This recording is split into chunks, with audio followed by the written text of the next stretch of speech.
IFM News. IFM News. IFM News. Lokal. Naipaay mensahe ni National Youth Commissioner at Large Mr. Jervy Gomarit. Karay di agtutubo nga agkalikago matumaraya iti sanggunyan kabataan election iti masungad.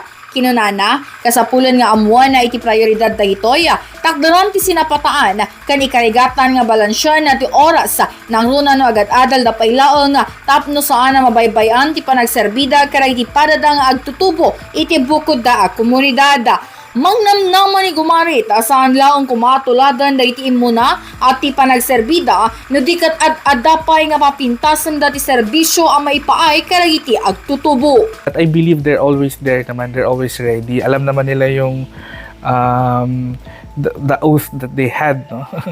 So parang ang sinasabi lang namin, hang in there at sana yung mga susunod sa kanila hindi lang ituloy kundi higitan pa yung mga nasimulan ng kanilang mga ate at kuya in terms of service in the SK.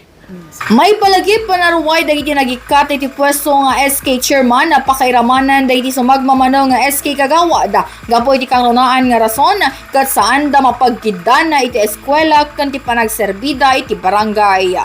Para iti IFM News, Idol Bernadette Toledo, Tatak, IFM. IFM News. IFM News. IFM News. Lokal.